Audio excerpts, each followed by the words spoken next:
kasih Tuhan.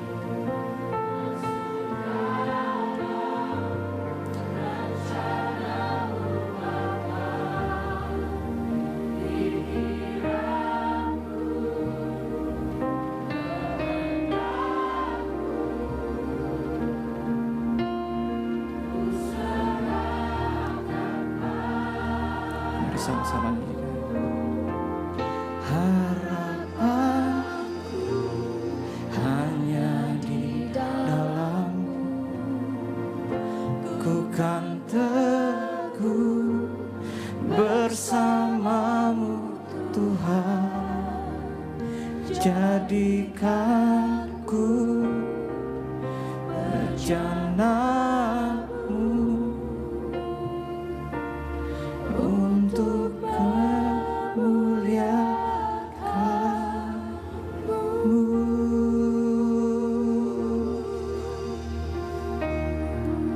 Terima kasih.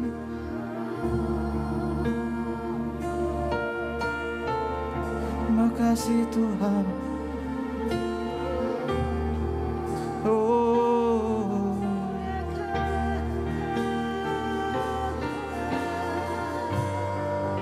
terima kasih.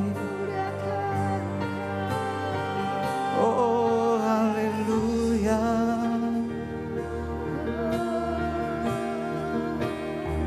Terima kasih Tuhan.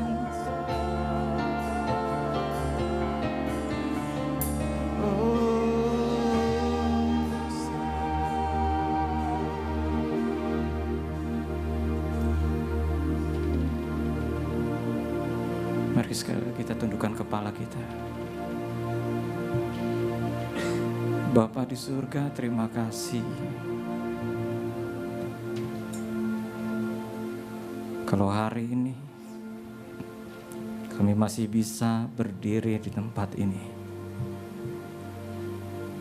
di hari yang terakhir di dalam hari Minggu tahun 2015. Bagaimanapun Tuhan, kami tetap mengucap syukur karena Engkau baik bagi kami. Engkau masih pelihara kami. Kami masih bisa makan, kami masih bisa punya tempat tinggal. Bapa, biarlah malam ini ada satu pengucapan syukur yang keluar di dalam hati kami. Tuhan, setahun Engkau telah pimpin kami untuk sampai saat ini.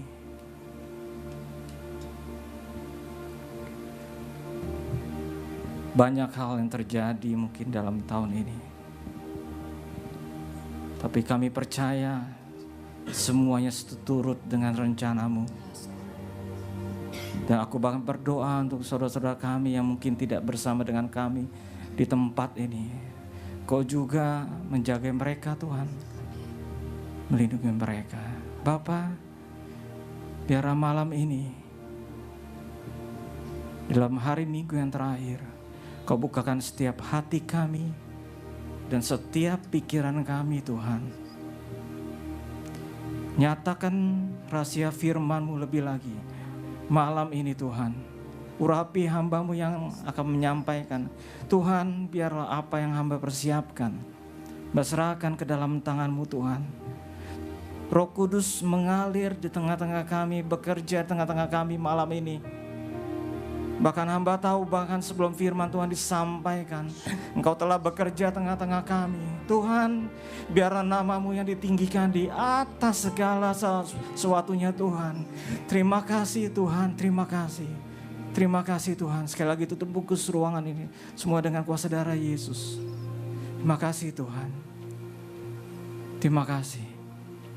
Biar kami kembalikan segala pujian dan hormat dan kemuliaan hanya bagi-Mu, karena Engkau yang layak menerimanya.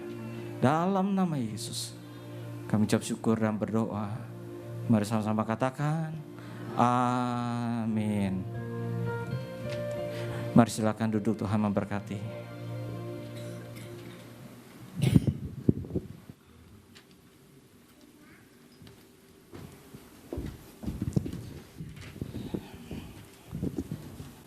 Shalom. Ya, siapa yang merasa kalau dalam tahun 2015 itu adalah sepertinya tahunnya cepat? Oh, enggak semua loh. Enggak semua, cuma beberapa aja. Saudara, sekali lagi, siapa yang merasa kalau tahun ini tahun berlalu begitu cepat? Puji Tuhan. Ya, saudara, memang tiap tahun kerasa bahwa dunia itu kayaknya 24 jam itu lebih cepat ya. Dan nggak perasa, tentunya sudah ada di akhir tahun lagi. Saudara, cuma mau mengumumkan, mungkin ada yang belum tahu, kalau hari ini adalah hari Minggu terakhir tahun 2015. Siapa yang setuju dengan saya? Ya, saya cuma tanya kan siapa yang setuju dengan saya, siapa tahu ada yang nggak tahu gitu. Ya, jadi hari ini tuh hari terakhir ya, tahun 2015, minggu yang terakhir.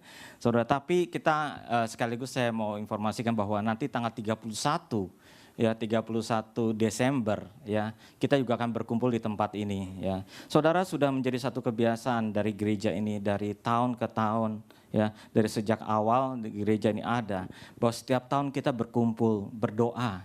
Tujuannya cuma satu, kita mau tutup di dalam doa, tutup tahun 2015 dalam doa, dan buka tahun juga di dalam doa. Amin. Saudara, itu konsep dari kami dan dari Pak Niko dan Pak Johan. Kenapa? Karena kita percaya bahwa kita bersyukur Tuhan sudah melewatkan kita sampai dengan saat ini.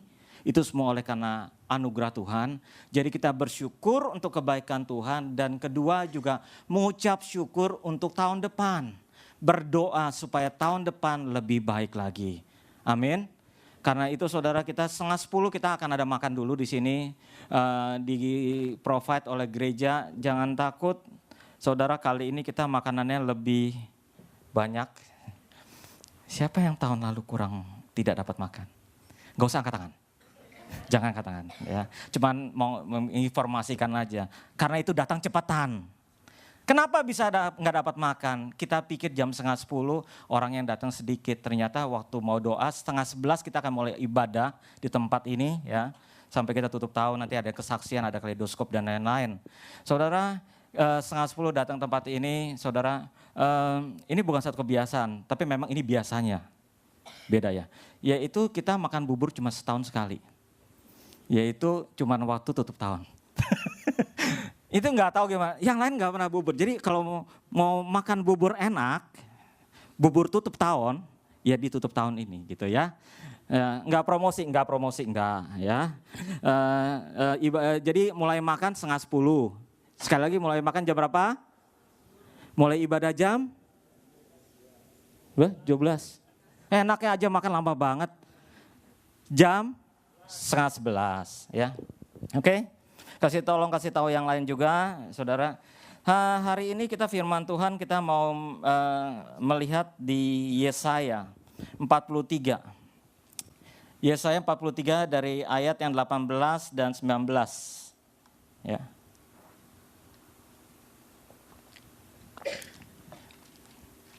Yesaya 43 ayat 18 sampai 19. Kita lihat dulu ayat 19 baru nanti kita mundur ke 18. Boleh dong sekali-sekali mundur. 19 dulu ya. Lihat, aku hendak membuat, sudah ketemu? Lihat, aku hendak membuat satu yang baru, yang sekarang sudah tumbuh, belumkah kamu mengetahuinya? Iya, aku hendak membuat jalan di padang gurun dan sungai-sungai di padang belantara. Ya, saudara, ini yang 19. Kita akan melewati tahun ini, kita akan masuk tahun depan. Minggu depan udah tahun 2016. Saudara, ayatnya begini, lihat aku hendak membuat sesuatu yang baru yang sekarang sudah tumbuh. Dia bilang, aku hendak membuat jalan di padang gurun. Oke? Yang kedua, sungai di padang belantara. Oke, pertanyaannya, sudahkah Tuhan membuat itu untuk kita? Sudahkah Tuhan membuat itu buat kita. Ternyata di ayat yang 19 bagian awal lihat, aku hendak membuat sesuatu yang baru. Ternyata, dikatakan ini, yang sekarang sudah tumbuh. Yang sekarang sudah tumbuh. Sekarang artinya apa? Sekarang artinya sekarang. Bukan besok, bukan tahun depan. Berarti Tuhan sudah memberikan tanda sebenarnya sekarang saat ini bahwa apa? Sudah tumbuh. Ada satu tanda, satu benih yang nanti Tuhan akan kerjakan buat saya. Ini satu doa dan satu iman kita. Bahwa dalam tahun depan Tuhan yang akan membuat satu jalan di padang gurun. Artinya gini, dalam sesuatu yang katanya dunia melihat susah. Tapi Tuhan akan buat jalan di tempat yang susah tersebut. Orang lain bilang katanya tidak mungkin. Tapi bersama dengan Tuhan mungkin. Itu yang akan Tuhan kerjakan. Amin. Oke, itu tahun depan. Tapi Tuhan ternyata sudah memberikan kepada kita tanda-tandanya. Masalah karena itu Tuhan tanya, sudahkah sekarang maksudnya lihat aku hendak membuat sesuatu yang baru. Belumkah kamu mengetahuinya? Mungkin ada dari antara kita yang ternyata belum mengetahui. Saya mau kasih tahu gini, ini doa kami semua. Doa saya, saudara, tahun depan memang setiap tahun itu bukan sesuatu yang pasti. Banyak hal yang terjadi dalam tahun ke tahun. Dan sesuatu yang di luar daripada perkiraan kita. Yang belum tentu lebih baik sebenarnya. Betul nggak? Saudara, tidak ada jaminan lebih baik sih. Tapi satu jaminan di dalam ketidakbaikan, di dalam padang gurun tersebut. Tetap Tuhan akan buat jalan. Bahkan Tuhan bilang akan membuat sungai. Sungai itu dibuat. Sungai itu dibuat oleh Tuhan. Artinya di dalam kekeringan ada hujan, ada air yang bisa membuat kita bisa tetap makan dan berdiri sama seperti tahun ini. Amin. Cuman pertanyaannya dikatakan, sudahkah engkau mengetahui? Mungkin ada yang belum. Adakah kita melihat tanda-tanda bahwa Tuhan menyertai kita? Saya berdoa supaya ada perjalanan bersama dengan Tuhan hari demi hari. Saya mau saksikan sedikit dah. Yang saya sudah saksikan waktu di Eva Keluarga. Ini karena ini nyata dalam kehidupan kami. Terutama ya untuk kami berdua. Satu kesaksian yaitu dalam bulan ini, berapa minggu yang lalu lah ya, pertengahan bulan. Saudara, suatu ketika kami harus pergi ke downtown. Dan saudara, di 101 depan Lowe's, siapa yang tahu depan Lowe's? Lowe's tahu? Lowe's tidak tahu. Apa ya? Grand tahu? Airport tahu? Ya, kalau dari airport terus ke arah San Francisco kan lewat 101. Oke? Di situ sebelahnya ada Lowe's. Kalau mau ke gereja dari South, exit di mana? Bayshore, betul. Berarti Bayshore itu exit yaitu setelah lewatin Lowe's, betul. Dan kalau setiap kali saya mau ke office, selalu saya lewatin Lowe's sebelah kanan, jalur yang paling kanan. Cuman karena kali ini saya tidak ke office, saya ambil jalur yang ketiga dari kanan. Ya, 1, 2, 3. Saudara, waktu saya lewat di jalur yang ketiga, di depan saya serong kanan, sebelah sana jadi jalur yang depan Lowe's itu. Ada truk. Truk yang isinya sekitar sebesar pintu, 2 pintu itu, pintu aluminium. Ada 2, itu tiba-tiba jatuh ke jalan. Itu jatuh ke jalan. Truknya sebenarnya saya posisinya di belakang truk, cuma bedanya jalurnya beda. Saya jalur ketiga ya, kedua, jalur kedua. Saya cuma berangan-angan. Andai kata hari itu saya ke office, Saya ada di belakang truk, saya nggak tahu apa yang terjadi. 2 pintu aluminium jatuh. Saya cuma tiap hari, Tuhan, bersyukur. Betul? Karena itu saya bilang tiap kali kalau kita datang, kita masih bisa berdiri. Kita masih bisa makan. Saudara, kita patut mengucap syukur. Betul enggak? Bagaimanapun mungkin hidup kita seperti naik jet coaster, turun naik, tapi kadang-kadang lebih banyak di bawahnya, enggak naik-naik gitu. Tapi tetap Tuhan menjaga, melindungi kita. Betul. Saya waktu itu Pastor Sony lagi teks, jadi Pastor Sony enggak tahu, saya nyetir, cuma saya lihat, aduh Tuhan terima kasih. Terima kasih Tuhan untuk hari ini saya harus ke arah San Francisco sehingga ambil jalur yang kedua. Coba saya ada di jalur yang itu. Saya nggak tahu apa yang terjadi. Kami mobil sedan, kena 2 pintu, kira-kira jadinya gimana? Mungkin jadi rempeyek kali. Betul. Nah itu. Cuman saya bilang gini, saya bersyukur untuk hari ini. Kita perlu mengucap syukur untuk apapun yang terjadi. Begini, kadang kita tidak bisa melihat. Lewat ayat ini Tuhan kasih tahu. Kenapa dikatakan Tuhan tanya, belumkah kamu mengetahuinya? Kenapa bisa ada tidak mengetahui? Jawabannya baru di ayat yang ke-18. Dikatakan gini, janganlah ingat-ingat hal-hal yang dahulu, janganlah perhatikan hal-hal yang dari zaman purbakala. Ternyata ada orang yang hidup zaman sekarang, tetapi secara mental, secara visual, secara pikiran, dia hidup ada di zaman dulu. Bukannya kita tidak boleh perhatikan, pengertian di sini ada orang yang hanya memikirkan bahwa saya nih dulu begini-begini nih, hidupnya di zaman dulu. Padahal sekarang, itu dulu, sekarang sih enggak. Saudara, disinilah kenapa? Kalau dikatakan fokusnya hanya kepada hal-hal yang zaman dulu, bisa menutup kebaikan Tuhan, rencana Tuhan, jalan Tuhan, itu betul nggak? Saudara, intinya yaitu bahwa mulai hari ini, minggu ini, bahwa segala sesuatu itu di belakang. Menjadi memori. Nanti tinggal lihat waktu dulu tahun 2015, betul? Ini nanti setelah ini udah gak ada lagi minggu ke belakang. Tapi adanya 2016.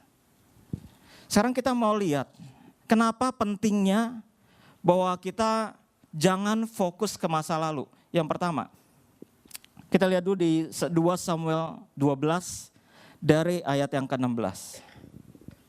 2 Samuel 12 dari ayat yang ke-16. Ya. Saudara, ini bicara yaitu mengenai Daud, ya. Daud. Ya. Dari ayat 16. Saya akan bacakan aja, saudara perhatikan kejadiannya. Gini, ya. Daud memohon kepada Allah oleh karena anak itu ia berpuasa dengan tekun, dan apabila ia masuk ke dalam, semalam-malaman itu ia berbaring di tanah. Daud punya anak dengan Berseba. Tuhan bilang anak ini harus mati. Tuhan bilang, karena salah. Engkau melakukan jahat di mata Tuhan, engkau punya anak dan anak ini pasti mati. Daud masih coba merubah dengan apa dikatakan? Dengan tekun. Dia masuk ke dalam, semalam-malaman berbaring di tanah, dia berdoa. 17, maka datanglah kepada para tua-tua di rumahnya untuk meminta ia bangun dari lantai. Tapi ia tidak mau, ia tidak makan bersama-sama dengan mereka. Yang tua-tua menghibur, ayolah Daud makan, dia tetap tidak mau. Terus kemudian pada hari ke-7 matilah anak itu. Saudara, sampai di situ, matilah anak itu sebab mereka berkata, ya. Bisa bayangkan, waktu anak ini masih sakit, Daud berdoa mati-matian, Zaman dulu tuh istilahnya menaburkan debu ke tanah, merobek jubahnya, itu tanda satu perkabungan. Daud lakukan itu, diajak makan enggak, dia tetap diajak makan enggak mau, keluar enggak mau. Demi supaya Tuhan berubah, kan? Benar? Akhirnya ketahuan bahwa anaknya mati. Saudara bisa bayangkan tua-tua ini takutnya gimana ngomong ke Daud, betul nggak? Takut dong. Ini gimana ya nanti Daud kalau dikasih tahu bahwa anaknya mati. Itu kan kejadiannya. Jadi pada hari ke-7 matilah anak itu, dan pegawai Daud takut memberitahu kepadanya bahwa anak itu sudah mati. Sebab mereka berkata, ketika anak masih hidup, kita telah berbicara kepada, tapi ia tidak menghiraukan perkataan kita. Bagaimana kita dapat mengatakan kepadanya anak itu sudah mati? Jangan-jangan ia mencelakakan diri. Itu memang anggapan biasanya orang seperti itu. Oke? 19, ketika Daud melihat bahwa pegawai berbisik-bisik, mengertilah ia bahwa anak itu sudah mati. Lalu Daud berkata kepada pegawainya, sudah matikah anak itu? Jawab mereka apa? Sudah. Lalu Daud 20 bangun dari lantai, ia mandi, berurap, bukan makan urap, ya, bertukar pakaian, masuk dalam rumah Tuhan, sujud menyembah, pulang ke rumahnya, dihidangkan kepadanya roti, lalu ia makan. Kaget kan? Ini Daud begitu sudah mati. Oh ya, dia berdiri, doa, menyembah kepada Tuhan, masuk ke rumah, mandi, duduk, mana makanan, dia makan. Bengong gak semua? Semua orang, para pemimpin, para itu bingung kan? Terus kemudian apa yang terjadi? Berkatalah pegawai kepadanya, apakah artinya hal yang kau perbuat ini? Nah ini pertanyaan yang sama kepada kita semua. Yang kau perbuat, oleh karena anak masih hidup, engkau berpuasa menangis. Tetapi sesudah anak itu mati, engkau bangun dan makan. Ini ayatnya nih ya, 22. Selagi, kata Daud nih, selagi anak itu hidup, aku berpuasa dan menangis.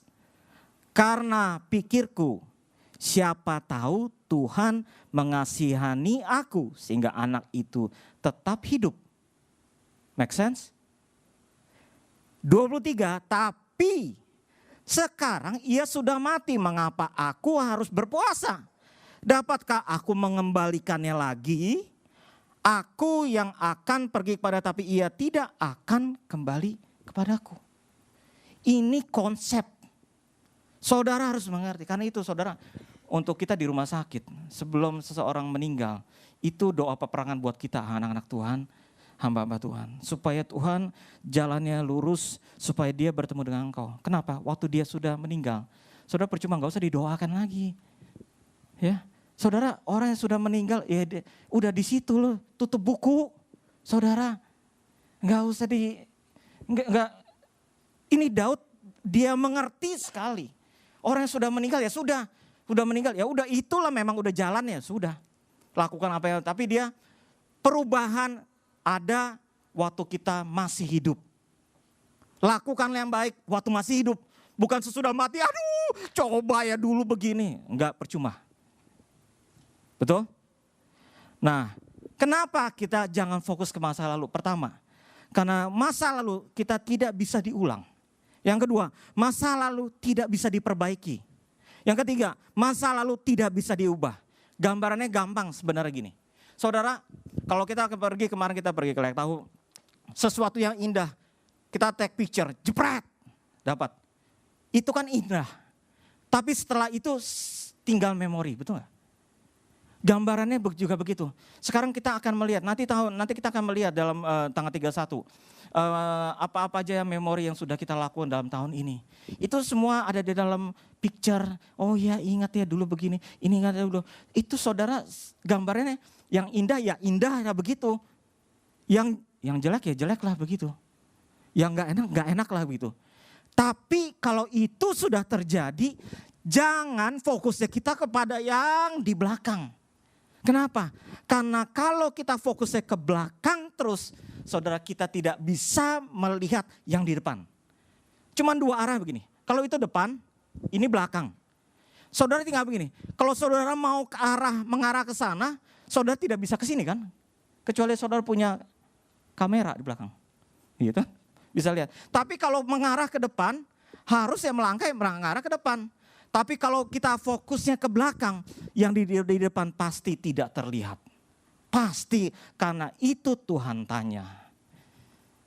Contoh lagi. Ya, saya mau kasih contoh begini. Abigail, anak saya. Anak saya lagi belajar naik sepeda. Kalau ada yang mau belajar naik sepeda, boleh sama-sama Ebi. Ada yang nggak bisa naik sepeda? Gak usah angkat tangan, jangan angkat tangan, gak apa-apa. Nah dia kan pakai training wheel, ya. Saudara kalau dia pakai training wheel naik sepeda enak gak? Enak, gampang kiri kanan, wah nggak ada. Akhirnya dia minta, Daddy mau dilepas dong training wheelnya. Saya bilang, yakin, gitu kan? Saya bilang, yakin Ebi? Saya nggak yakin, kenapa? Pasti saya yang sakit pinggang. Ya, ngajarin anak naik sepeda gitu. Wah, pendek kan, begini terus. Dianya sih enak. Wah, enak dia kitanya pegangin, dia pikir karena dia, padahal kita yang pegangin. Dia nggak tahu. Kayaknya kamu perlu training wheel ya, Bi. Masih perlu training wheel. Dia bilang, iya sih, Daddy. Iya sih, Daddy. Tapi saudara tahu kan latihan di gereja, ya mau di mana lagi, masa di depan di rumah kita mantuk, baru berapa meter udah mentok gitu kan, di sini gitu. Saudara di sini pun dia pelan-pelan. Saudara susah buat dia? Tahu kenapa susah? Tahu kenapa susah? Saudara naik sepeda, belajar, sepedanya pelan, makin susah. Betul nggak? Itu yang bisa naik sepeda, yang nggak naik sepeda karena itu diam-diam nggak tahu, nggak apa-apa, ya. Intinya gini, yang membuat bisa latihan bisa cepat harus jalannya lebih cepat dikit. Semakin lama, ya yang kita yang bisa naik sepeda aja coba pelan-pelan gini, wah begini kan. Apalagi yang belum bisa naik sepeda. Karena itu saya ajak, kita mendingan kayak keluar dah ke sana. Sana kan lurus kan. Saudara, nah saya pinjam bukan training apa lah namanya, sepeda yang buat latihan gitu, balance bike ya. Jadi saya ajakin keluar. Saudara ternyata waktu di luar dia lebih mending. Kenapa? Karena dia bisa lebih cepat.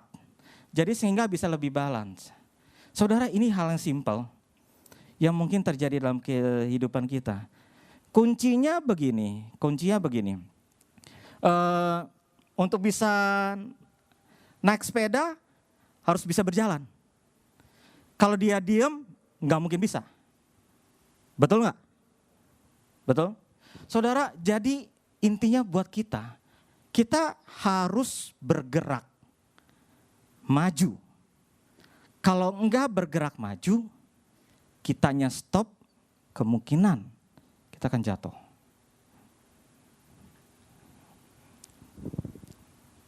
Orang yang sukses adalah orang yang bisa menerima satu perubahan. Amin. Orang yang sukses, dia sanggup menerima perubahan atau dalam tanda petik fleksibel terhadap perubahan. Fleksibel terhadap perubahan bukan artinya kompromi, bukan. Contoh. Saudara, ya, ada Elvira di sini, stewardess untuk pilot.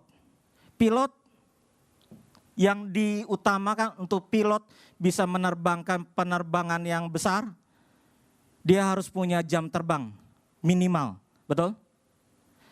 Jadi berdasarkan apa? Jam terbang. Saudara tahu kenapa ada minimal jam terbang sekian puluh ribu? Kenapa? Padahal dia sudah sekolah. Dia sudah belajar. Dia sudah tahu harusnya begini. Dan itu persyaratan untuk semakin pesawat besar, persyaratan jam terbangnya makin tinggi. Tahu kenapa? Karena dikatakan begini, perlu saya ngomong sama pilot, karena waktu itu di Portland ada seorang orang Indonesia yang jadi pilot, waktu itu pilot United, saya ngomong sama dia. Kenapa? Karena ada hal-hal yang tidak didapat waktu di sekolah, yang bisa atau mungkin terjadi waktu dia menerbangkan pesawat. Dan dibutuhkan hikmat untuk bisa kalau terjadi sesuatu yang mendadak, apa yang harus dilakukan. Karena itu yang di New York yang lalu, yang menyelamatkan di sungai, itu disebut hero kan. Kenapa? Dia bisa berpikir cepat waktu keadaan seperti ini, apa tindakan dia. Itu pilot. Karena itu kenapa? Buku ada, belajar ada. Tapi ada hal-hal yang terjadi dalam kehidupan kita, seberapa fleksibel kita dan seberapa kita bisa memutuskan kalau terjadi sesuatu dalam kehidupan kita. Itu yang bisa membuat orang itu sukses atau jatuh. Bukan karena buku. Bukan. Karena itu jam terbang. Saudara kalau lihat nih, yang di atas suka ada pesawat jet yang ada ekornya, asapnya gitu. Saudara itu kadang-kadang cuma buat latihan. Kenapa mereka bela-belain itu bayar gasolin buat latihan? Karena ada jam terbang minimum yang harus mereka lakukan. Kenapa? Ada hal-hal tertentu kalau kejadian ini apa yang akan mereka lakukan yang tidak ada di buku aturannya. Yang hanya bisa terjadi secara mendadak apa yang harus dilakukan. Karena itu fleksibilitas dalam keadaan terjadi dalam kehidupan kita itu membuat kita istilahnya sukses atau kita jatuh atau jauh. Bangunan gempa. Gempa bangunan itu bukannya stiff, bukannya kaku, tetapi fleksibel. Di Jepang bangunan struktur bingung kan? Strukturnya itu kalau gempa dia fleksibel gitu. Ini bangunan kaku. Semakin kaku, semakin rentang. Bingung kan terjemahannya? Rentang apa itu? Semakin kaku semakin fragile. Ya betul, fragile. Benar gak? Saudara, kalau bangunan kaku ada gempa sedikit langsung retak. Saya waktu sekolah di Untar, waktu saya sekolah arsitek di Untar, itu luar biasa pasnya memang. Waktu saya masuk studio, ya itu arsitek harus masuk studio dari jam 8 sampai jam 5 itu absen pagi, absen sore. Seharian di studio, pas sebelahnya Trisakti, bangunan persis cuma jarak 20 meter daripada bangunan kita. Itu setiap kali jam 8 kita masuk, dia setiap kali jam 8 mulai tong tiang pancang. Selama berbulan-bulan kita dengar tiang pancang itu udah seperti musik dah. Kenapa? Tahu kan yang tiang pancang di Indo kan? Tong, tong. Itu bikin tiang pancang buat bangunan. Setiap hari selama berbulan-bulan saudara. Sampai akhirnya bangunannya, tangganya retak. Karena kita bergetar ternyata, itu tangganya retak. Nah saudara maksudnya begini, semakin tidak fleksibel dengan keadaan, semakin membuat orang itu bisa stres. Yang menjadi sukses kalau bisa menerima perubahan dan fleksibel dengan perubahan itu. Amin. Amin. Jadi sekarang menurut buku, menurut harusnya kita begini. Tapi waktu terjadi sesuatu kepada kita gimana ya? Kalau kita ngotot nggak bisa, harusnya begini. Saudara kalau semakin kita istilahnya menghadapi dunia ini saudara, semakin saudara yang bisa stres. Kenapa? Mungkin banyak hal yang tidak terjadi sesuai dengan kehidupan kita. Dengan apa yang expectation kita. Betul? Kenapa kita perlu belajar bisa menerima perubahan? 2. Pertama, karena dunia terus berubah. Siapa yang percaya dengan saya? Betul? Dunia kita, dunia anak-anak berbeda. Kita perlu bisa mengikuti perubahan atau at least mengerti perubahan dunia ini. Contoh yang paling gampang aja ya. Yang paling gampang mengenai teknologi dah. Saudara, saya mengerti. Mungkin banyak orang tua di tempat ini yang dulu waktu saya muda, saya tidak mengenal komputer. Sehingga sulit untuk bisa internet, browsing dan lain-lain. Saudara, tapi kita perlu belajar. Kenapa? Itu kemajuan dunia yang diperlukan untuk kita. Saudara, ini kan yang ada dua. Ada yang dalam sekuler, nanti saya kasih tahu kekristenan juga.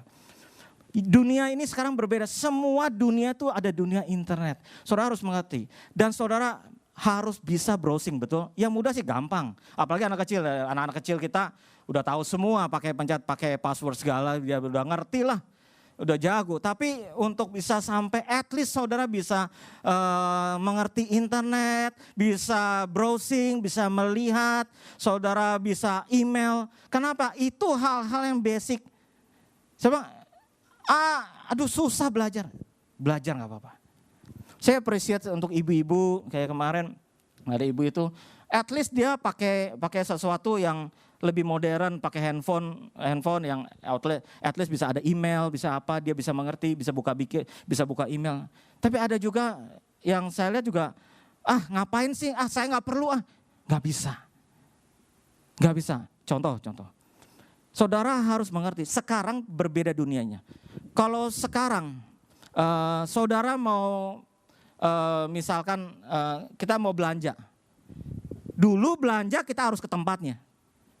Sekarang belanja nggak perlu ke tempatnya, betul? Bisa hanya di internet. Ya, saudara, yang kemarin aja kejadian. Saudara, siapa yang tahu Alibaba? Enggak benar, saya mau tanya. Siapa yang tahu Alibaba? Company Alibaba? Oke, nggak semua kan? Alibaba membeli share Yahoo. Siapa yang tahu Yahoo? Iya kan? Tahu kalau mau beli share. Kenapa dia beli share? Beli share-nya Yahoo, itu perusahaan Amerika. Alibaba perusahaan company number 1 di China, orangnya menjadi orang terkaya di China sekarang. Dia beli saham di Yahoo. Tahu kenapa? Kenapa dia beli? Karena banyak orang Amerika yang membeli produk China dengan one click. Klik. Sehingga dia perlu beli company Yahoo di sini. Benar gak? Kenapa? Karena banyak dari kita yang membeli produknya mereka yang di China hanya dengan satu klik. Sehingga mereka perlu. Bisa dibayangkan? Itu yang membuat kenapa company mereka bisa mau membeli company di sini. Saudara tahu, pertama dunia sekuler, saudara harus mengerti. Satu hamba Tuhan mengencourage bahkan untuk encim-encim, untuk ngecek-ngecek. Harus belajar internet, harus belajar email. Kalau mau dagang harus bisa. Kenapa? Karena saudara mau misalkan kita mau tahu China, saudara kita nggak perlu ke sana. Mau beli produknya China, nggak perlu sana, hanya lewat internet. Itu dunia sekuler, tapi begitu pun kekristenan. Saudara, saya mengerti, saudara harus mengerti bahwa kekristenan pun juga ada di dunia situ. Siapa yang tahu kalau saudara sekarang saat ini bahwa ternyata di Timur Tengah, dari mereka yang bahkan dari yang ISIS, mereka juga banyak yang bertobat. Saudara tahu itu? Dari mereka banyak yang bertobat. Kenapa mereka bertobat? Banyak dari mereka yang mendapatkan lawatan sendiri Tuhan. Bayangkan, Tuhan datang kepada mereka sendiri. Sehingga mereka tidak sanggup untuk tidak bertobat. Saudara tahu bagaimana iman orang-orang di tempat itu? Kalau saudara nggak baca di internet, saudara nggak akan tahu kan? Jadi dunia nyata termasuk kekristenan. Saudara harus mengerti. Di mana semua semua ini karena teknologi kemajuan. Yang perubahan yang kita harus mau tidak mau kita ikutinlah. Saudara tidak perlu expert tapi saudara tahu paling tidak. Hamba-hamba Tuhan saudara bisa banyak belajar. Tidak hanya lewat di sini. Tidak. Tapi juga lewat internet, lewat kemajuan teknologi, lewat perubahan. Amin. Amin. Saudara, itu yang menyebabkan kenapa kita perlu bisa menerima perubahan, saudara harus belajar. Harus bisa belajar. Yang kedua begini. Jangan pernah merasa cukup atau puas dengan sekarang. Tahu kenapa? Kalau kita bilang, ya aduh, puji Tuhan, ya udah segini juga udah cukup Tuhan. Waktu kita bilang cukup, berarti kita tidak maju. Yang membuat Ebi tidak bisa belajar main sepeda, karena dia belajar pelan-pelan di tempat. Siapa yang bisa main sepeda tapi tidak jalan, diem, bisa? Enggak, siapa tuh? Ada. Ada? Hebat kan? Susah, ada bisa. Ada loh, hebat loh. Ya. Tapi susahnya minta ampun, itu lebih susah daripada waktu berjalan. Waktu kita putuskan ini cukup, itu artinya gambaran sama seperti kita naik sepeda cukup. Dan masalah cuma satu. Waktu kita bilang cukup berarti kita tidak mau maju. Waktu kita bilang cukuplah, itu secara tidak sadar kita mengstop, nggak usah lah yang lain.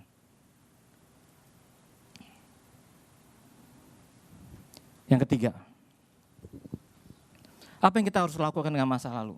Ambil pelajaran dari masa lalu, baik itu keberhasilan atau kegagalan, menjadi satu pelajaran buat kita. Saya tahu kita semua mengerti hal ini. Kemarin saya bagikan, orang yang gagal bukan karena dia tidak berhasil. Orang yang gagal karena waktu tidak berhasil, dia tidak bangkit. Betul. Jadi orang yang gagal bukan karena dia tidak berhasil. Tapi waktu mengalami kegagalan, apakah dia berniat untuk bangkit lagi atau tidak? Karena itu saudara, pesawat, kenapa dicari black box? Dipelajarin, dianalisa. Saya ada beberapa contoh orang, ya, yang nggak tahu saudara mungkin ada yang lihat juga waktu di Facebook di mana. Contohnya Walt Disney. Ya. Walt Disney ternyata dia 302 kali dia berusaha mengasih ide mengenai Disney ke company-company, ternyata ditolak. 300 kali ditolak. Bisa saudara bayangkan? Kita yang berapa kali kita punya ide ditolak, oke masih. Berapa kali? Mungkin 10 kali. Kita yang salah, gak usah dah. Ini membuat dia berhasil waktu 302 kali. Dia berusaha memberikan satu ide dan dia bisa minta finance dan akhirnya dia approve.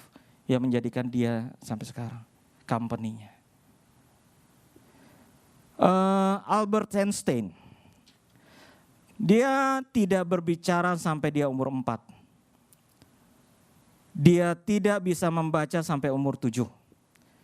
Bersyukur kalau di antara kita ada yang lebih bisa membaca lebih awal, bisa menulis lebih awal, betul? Dia ternyata segitu dan dia dapat Nobel Prize. Lagi ya, saudara tahu Van Gogh, pelukis? Ternyata saya juga baru tahu, Van Gogh itu seumur hidupnya, waktu dia hidup, dia hanya berhasil menjual 1 lukisan. Saudara, dan dia tetap melukis. Berapa lukisannya semasa dia hidup? Ada 800 lukisan. Saudara bisa bayangkan, kalau saudara melukis, terus teman saudara aja dikasih nggak mau gitu. Terima kasih. Teman saudara dikasih nggak mau. Saudara bisa dibayangkan, saya tetap aja melukis. Dia dijual, cuma 1 loh berhasil jual. Tapi saudara, setelah dia meninggal lukisannya itu kejual mahal. Bahkan ada lukisan termahal yang dijual, lukisan Van Gogh itu 142,7 miliar US dollar.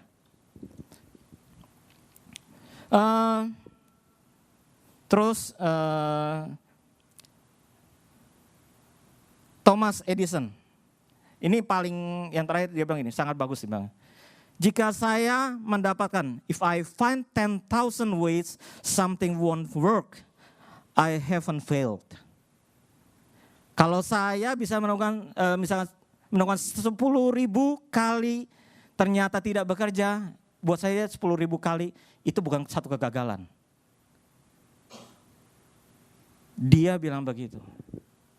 Saudara, jadi kuncinya yang kenapa mereka ini ada, mereka terkenal, waktu mereka gagal, mereka jatuh, mereka bangkit lagi dan terus sesuai dengan apa yang visi mereka. Ada satu kunci, satu ayat ya dalam 1 Samuel 17 mengenai Daud lagi yang membuat Daud berhasil.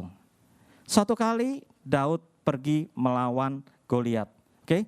Dari ayat yang 33 ya.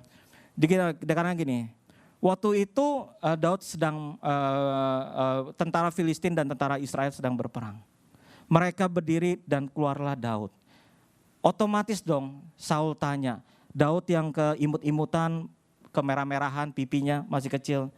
Ditanya, tidak mungkin engkau dapat menghadapi orang Filistin untuk melawan dia sebab engkau masih muda. Tapi dia sejak dari mudanya Goliat itu menjadi prajurit. Terus kemudian hambamu ini, Daud bilang ini, biasa mengembalakan domba. Dan apabila menerkam ada beruang singa menerkam seekor domba, maka aku mengejarnya, menghajarnya, melepaskan domba itu dari mulutnya. Kemudian apabila ia berdiri menyerang aku, maka aku menangkap janggutnya, lalu menghajarnya dan membunuhnya. Oke, saya loncat ke ayat 37. Pula kata Daud, Tuhan telah melepaskan aku dari cakar singa dan cakar beruang. Dia juga akan melepaskan aku dari tangan orang Filistin itu. Daud punya prinsip gini, kalau dulu dikatakan Tuhan telah melepaskan dia dari cakar beruang singa, Tuhan juga sekarang melepaskan aku dari orang Goliat ini. Ini satu konsep simpel sekali. Berapa banyak kita bilang gini, Tuhan sih tolong dia, karena dia lebih dari saya, dia begini-begini. Tuhan sih tolong, dulu sih memang Tuhan kayaknya baik sama saya. Saya waktu kenal Tuhan pertama-tama kayaknya Tuhan itu saya banyak mujizat yang terjadi. Sekarang kok kayaknya Tuhan jauh. Berapa banyak kita suka bilang seperti itu. Betul? Saudara merasa pernah enggak punya konsep seperti itu? Dulu itu Tuhan yang dulu. Sekarang gak tahu deh, kayaknya kok Tuhan jauh dengan saya. Daud yang membuat dia bisa melawan Goliat, dulu Tuhan tolong saya, sekarang juga Tuhan tolong saya. Saudara, Tuhan kalau dulu tolong waktu kita diberkati, Tuhan tolong waktu kita dalam kesulitan. Dan sekarang dalam kegagalan, Tuhan bisa tetap tolong. Saya tutup satu kesaksian ya. Begini.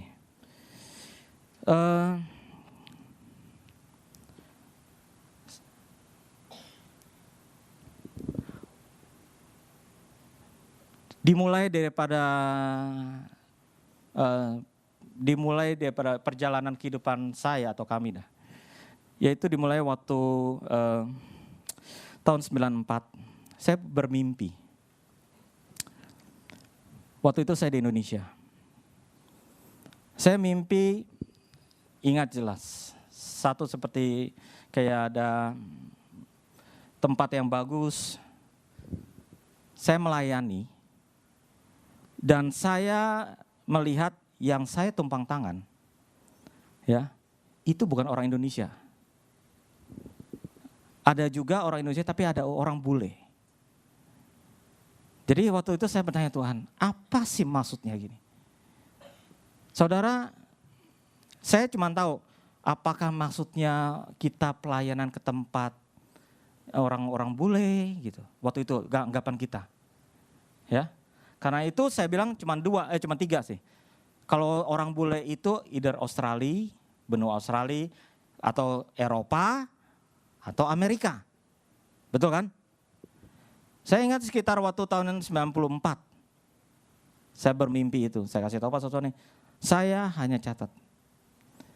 Terus apa yang terjadi? Berapa tahun kemudian? Tidak terjadi apa-apa. Tahun 96 kembali lagi ya. Kali ini bukan mimpi. Saya ingat waktu kali ini bukan mimpi, tapi waktu itu Pak Johan datang. Ya. Bill, siap-siap ya. Kamu ke bangsa-bangsa. Puji Tuhan. Betul kan? Benar kan mimpinya kan? Ingat? Saya pertama kali saya mendapatkan ini yang namanya melihat jalan di padang sungai, di padang gurun. Saya dapat itu, waktu Pak Johan bilang, saatnya Bill siap-siap kamu ke bangsa-bangsa. Puji Tuhan tahun 96. Setahun ditunggu, gak ada kabar. 2 tahun ditunggu, gak ada kabar. Ya, saudara, udah. Dari kita mendapatkan penglihatan dari tahun 94 terus 96 Pak Johan sekali lagi ngomong. Saudara nggak ada sama sekali sampai akhirnya. Saudara kita tetap melayani di Indonesia. Saudara tidak pernah lupa ya. Pada tahun 98 sesudah itu semua waktu tahun 98 saya ingat suatu kali kita makan sama Pak Johan. Makan di Kelapa Gading makan di restoran yang saya masih ingat.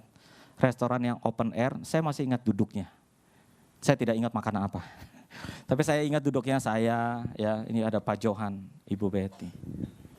Dia bilang begini, Bill, tahun 98 akhirnya, setelah bertahun-tahun, sekarang kamu pelayanan kamu apa aja?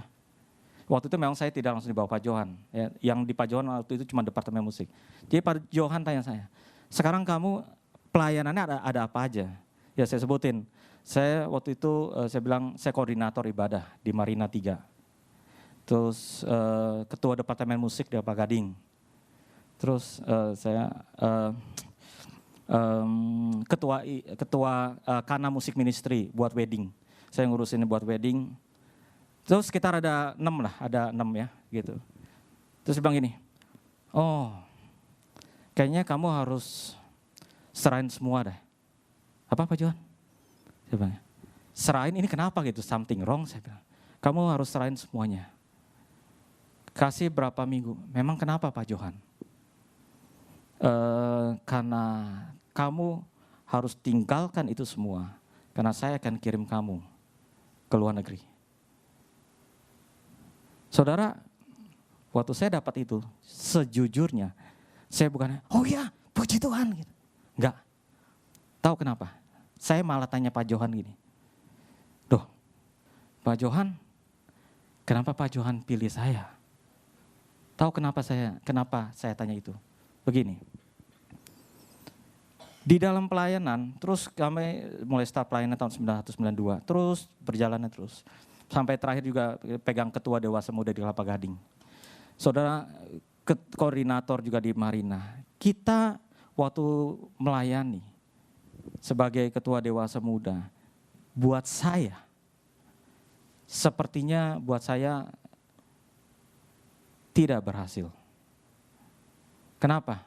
Kita sudah lakukan doa keliling, doa puasa, kayaknya sudah lakukan, apa kita udah lakukan. Ya, doakan ini nih, tapi kayaknya jemaat biasa aja, tidak ada sesuatu yang wah. Dan juga ibadah, memang ibadah Marina 3 waktu itu lumayan banyak lah, ada 500-an ya, 500-400-an. Ya, itu anak-anak muda semua, khusus buat anak-anak muda. Saya waktu itu mewakili untuk youth dan dewasa mudanya. Dan saya lihat juga di situ ya segitu aja, bertahun-tahun enggak bertumbuh. Buat saya tidak kasih tahu Pastor Sony. Tapi saya berdoa ke Tuhan. Tuhan, ini benar enggak sih? Ini kok kayaknya begini ya pelayanan saya gitu. Saudara enggak ada yang tahu.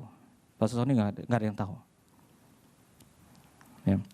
Sekali lagi, ini yang disebut dengan masa lalu. Saya mengkategorikan kejadian yang lalu sehingga menutup mata ke depan, sehingga waktu melihat, udah dah, salah saya mimpinya.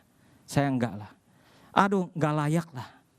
Sehingga mata saya harusnya ke depan, itu balik ke belakang. Karena itu Pak Johan kaget kenapa dia tanya. Kenapa saya tanya itu? Kenapa? Saya bilang gini, Pak Johan memang enggak tahu di DM gimana. Saya bilang gitu loh. Maksud saya gini, Pak Johan enggak salah pilih saya. Masih ada orang yang lebih bisa, yang lebih berhasil. Pak Johan, saya kasih gitu malah bingung. Siapa? Oh iya ya, gitu. Bilang, oh iya ya.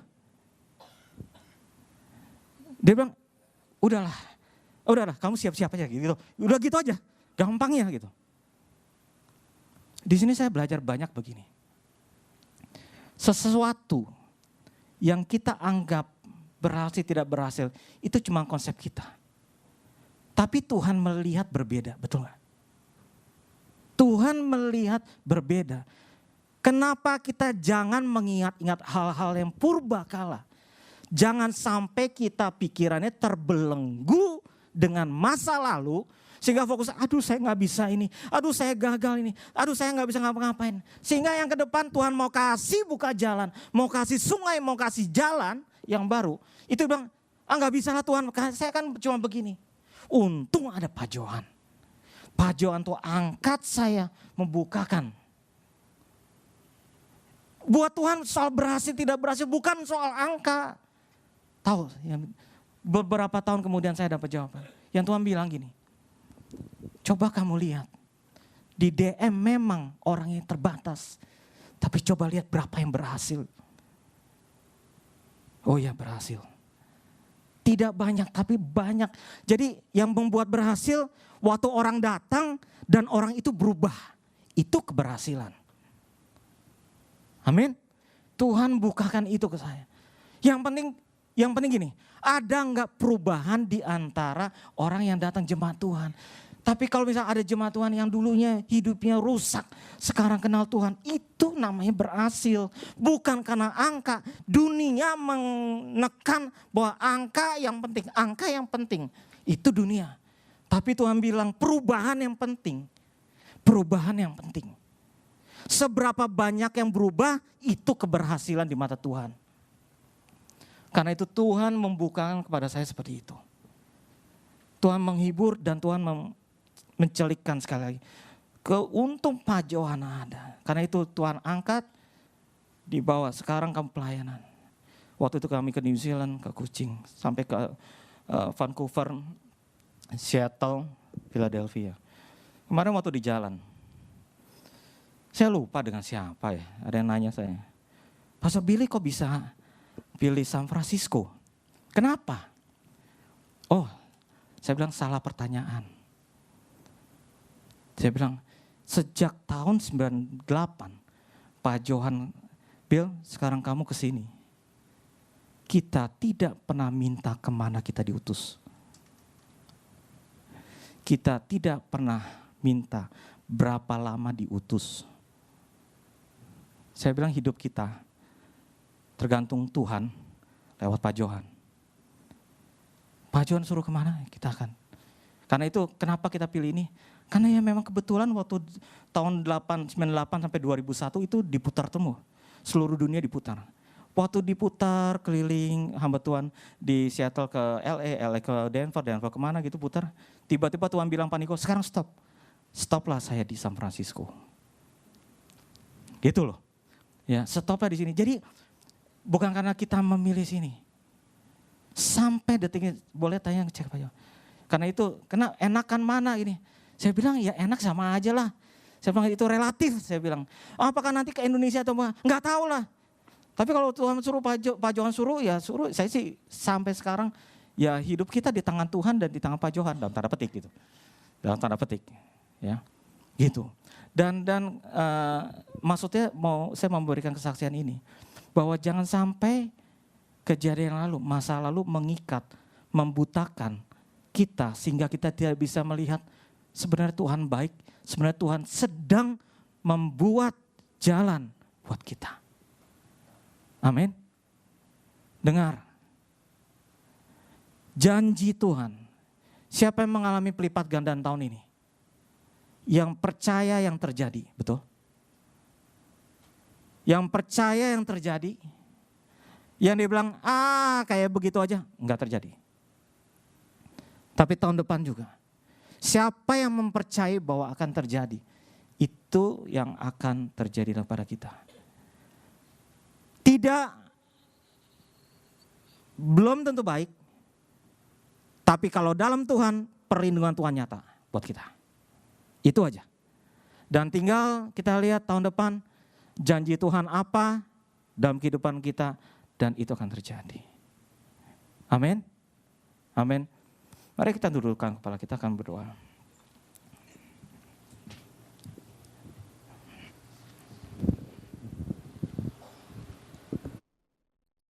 Mari saya undang untuk boleh bangkit berdiri.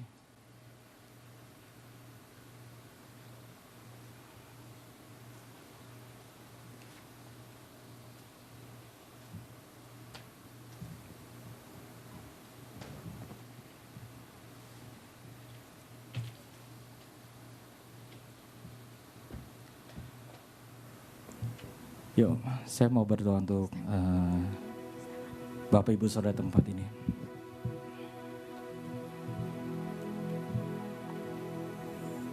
Barala.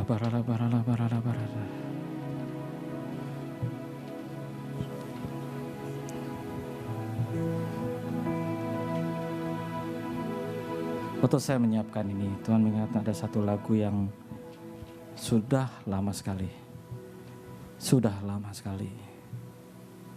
Biar saya rindu untuk Pak Susoni belum menyanyikannya ini.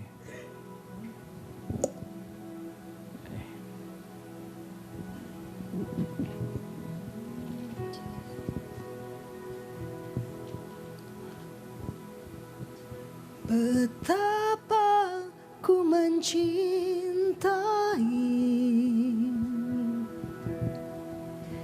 segala yang telah terjadi, tak pernah sendiri jalani hidup ini, selalu menyertai.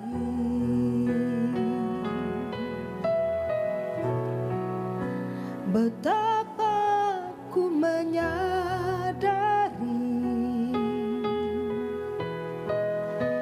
di dalam hidupku ini Kau selalu memberi rancangan terbaik oleh karena kasih.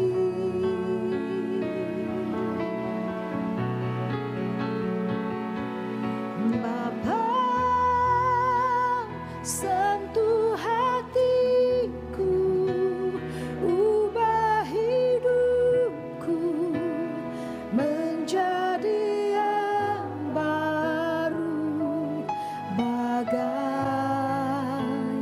emas yang murni.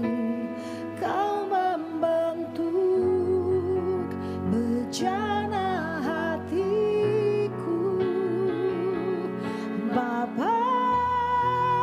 Ajarku mengerti sebuah kasih yang selalu memberi, bagai air mengalir yang tiada pernah berhenti. Mari kita nyanyikan ini tanpa teks. Boleh teksnya ditutup. Mari kita nyanyikan ini. Betapa ku mencintai Segala yang telah terjadi,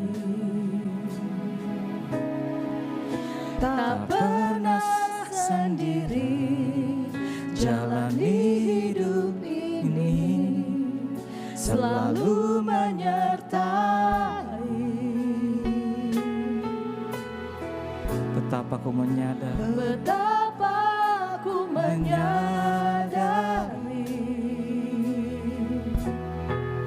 di dalam hidupku ini selalu memberi, Kau selalu memberi rancangan terbaik oleh karena kasih.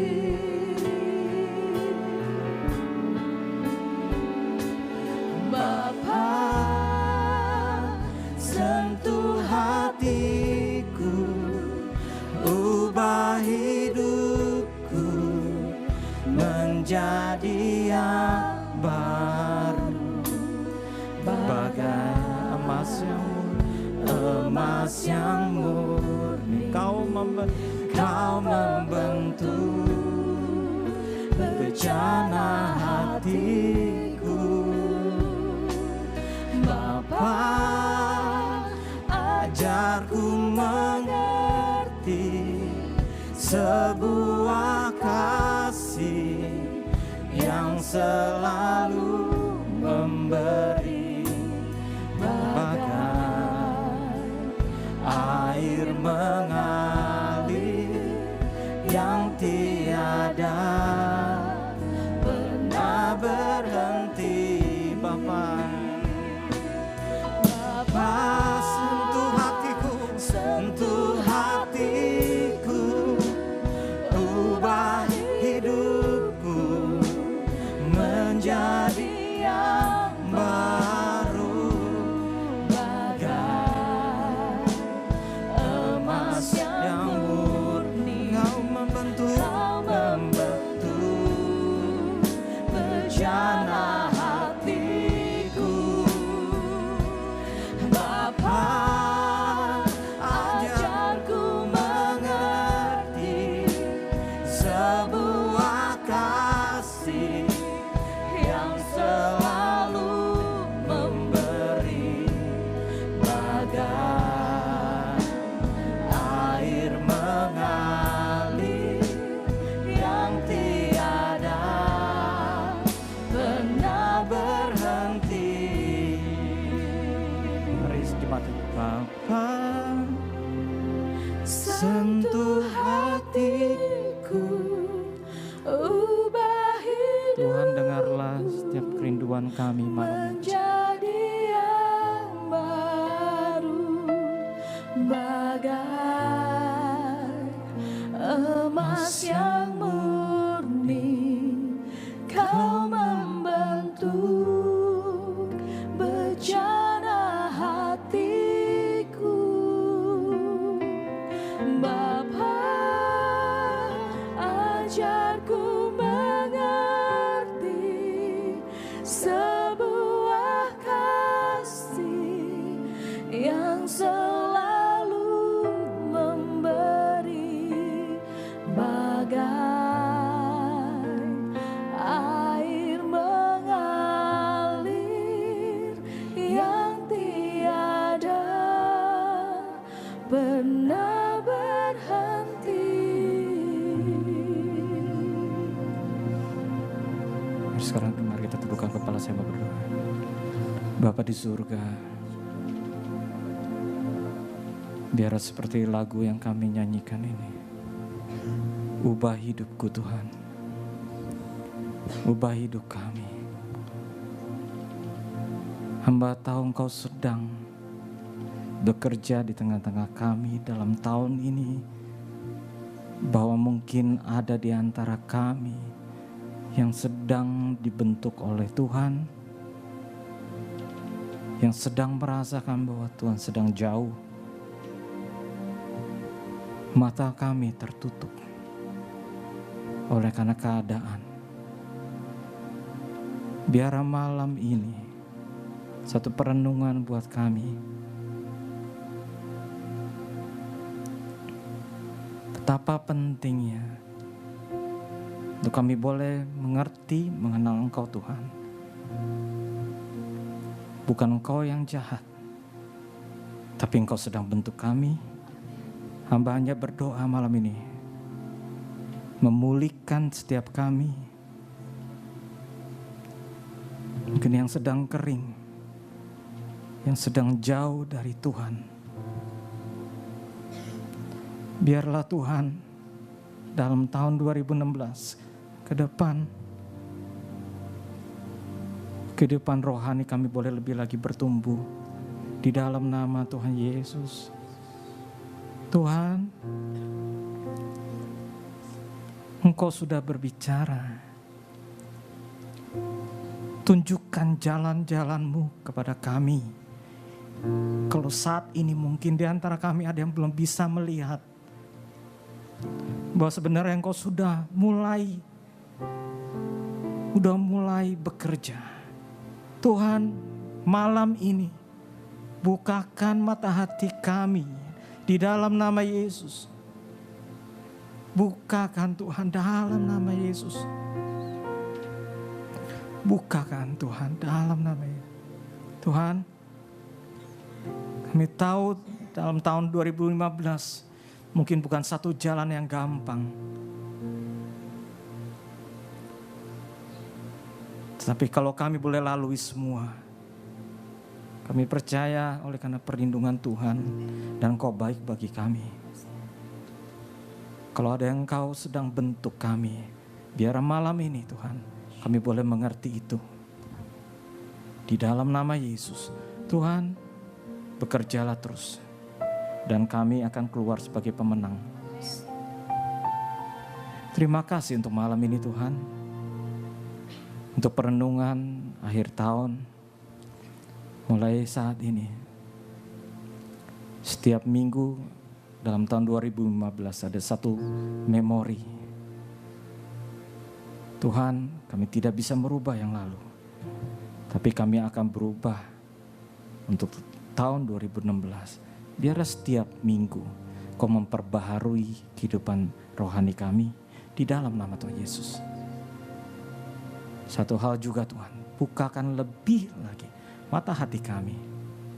Dan nyatakan jalan-Mu bahwa di antara kesulitan padang gurun, Engkau sendiri yang akan membuat jalan raya di dalam nama Yesus. Di dalam kekeringan, Engkau yang akan membuat sungai-sungai. Sehingga orang akan terheran-heran. Dan orang akan bertanya, Tuhan, biarlah itu yang terjadi kepada anak-anak Tuhan di tempat ini. Yang datang malam ini Tuhan. Bapa, berkat Tuhan biarlah boleh berlimpah di dalam tahun mendatang. Dalam nama Yesus kami percaya dengan iman, kami akan menerimanya. Dalam nama Yesus, mari semua yang percaya katakan amin, amin, haleluya. Silakan duduk, Tuhan memberkati.